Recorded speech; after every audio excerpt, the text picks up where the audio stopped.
औराई से चुनाव लड़ने का आज से आगाज कर दिया। मैं चुनाव लड़ूंगा।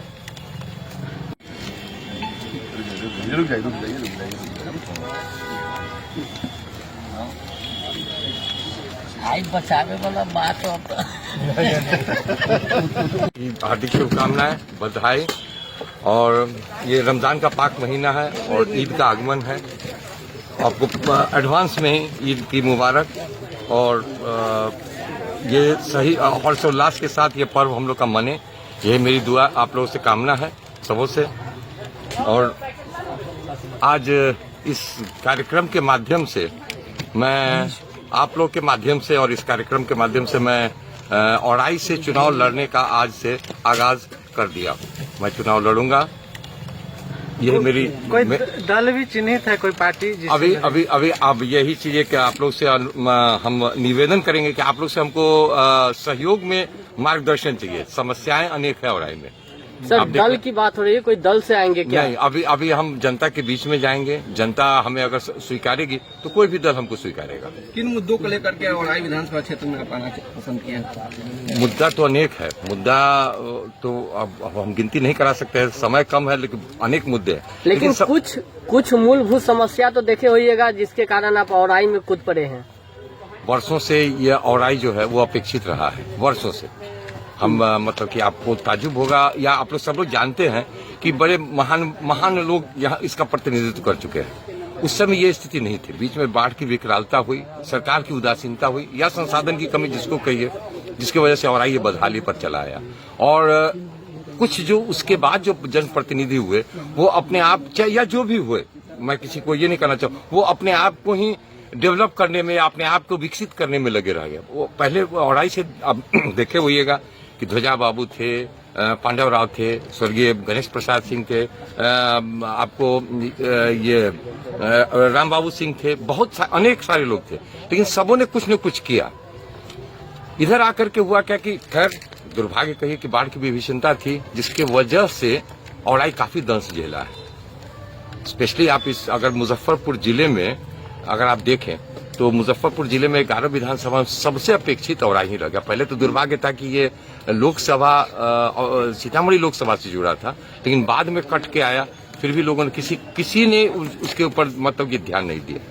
औराई का नारा क्या होगा? वर्तमान विधायक 2100 करोड़ की योजना का जो धन्यवाद यात्रा मोदी जी को और बिहार के मुख्य नीतीश कुमार को देने का काम किया है, ऐसे में उसको किस नजरिए से आप देखते हैं? देखिए, धन्यवाद या कोई भी चीज कोई भी करते हैं तो मैं उनका स्वागत करता हूँ।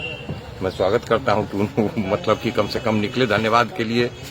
लेकिन आज तक आप ही एक चीज बताइए कि क्या वो जिस चीज के लिए धन्यवाद यात्रा ये लोग सब लोग निकाले हैं, क्या वह चीज का अभी मूल रूप लिया गया है? इतने सालों से अभी उसका क्या मूल अभी लिया गया है? अभी तक टेंडर का प्रक्रिया भी नहीं शुरू है। एक हवा ये जो आप समझ रहे हैं कि ये एक चुनावी वर्ष है, इसको हम कैसे मान ले कि यह पूर्ण होने वाला है?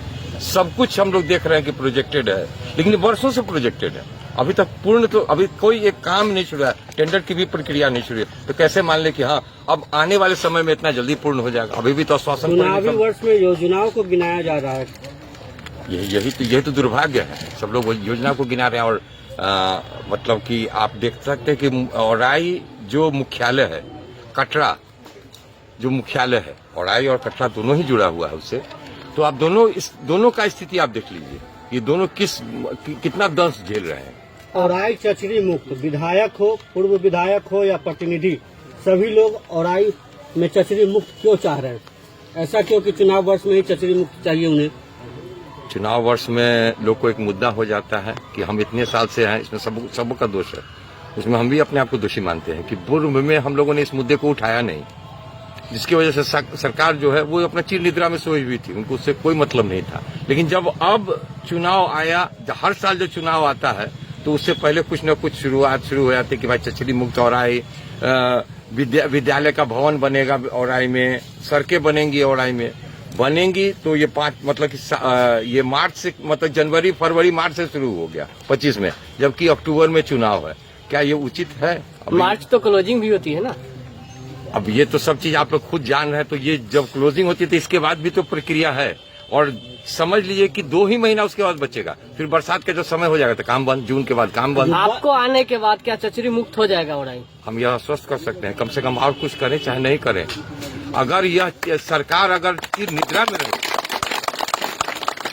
जुब्बा सहनी का पार ग्रामीण इलाका जो है अभी भी बदहाल स्थिति में, ऐसा क्यों? देखिए, बदहाल तो आप देख रहे हैं कि मुजफ्फरपुर का उत्तरी क्षेत्र, मुजफ्फरपुर का उत्तरी क्षेत्र, गंडक का उत्तरी क्षेत्र और बागमती का क्षेत्र हर बुरी तरह से बदहाल है। वो जहां पर आप आए हैं तो ठीक है, मुख्यालय से जुड़ा हुआ है इसकी सुविधा, लेकिन बगल में एक गंडक पर जो दूसरा जो पुल है वो 10 वर्षों से लगभग तैयार है, आवागमन चालू नहीं हुआ। आज से कुछ दिन पहले माननीय जिलाधिकारी महोदय ने कहा था कि अप्रैल में चालू कर देंगे। क्या आप लोग इस चीज से वाकिफ रखते हैं? क्या ये वास्तव में हो सकेगा? औराई विधानसभा क्षेत्र क्यों चुने हैं, कोई दूसरा क्यों नहीं? और आप इसलिए कहते, औराई से एक हमारा लगाव है, मेरे स्वर्गीय दादाजी भी वहाँ से प्रतिनिधित्व कर चुके हैं, और चूंकि हम हमेशा आते जाते रहे, बचपन से भी वहाँ खेलते पले बड़े हुए हैं, तो औराई से एक। और उसके अलावे मुजफ्फरपुर जिला में सबसे अपेक्षित, आप आज भी, मैं कल भी गया था मधुबनी, एक समारोह में गया था, तो मधुबनी का जो स्थिति देखा मैंने, इतनी खुशी हुई। सीतामढ़ी जाते हैं इतनी खुशी होती है, लेकिन वही औराई इसी मुजफ्फरपुर जिले का एक अंग है जो अभी भी बदहाली का दंश झेल रही है। ये दुर्भाग्यपूर्ण बात है। इसीलिए अभी भी औराई विधानसभा क्षेत्र में जो कई परिवार जो अभी स्थापित स्थिति में है, उन लोगों को रहने के लिए न तो जमीन है न तो मकान है, तो ऐसी स्थिति में उन लोगों के लिए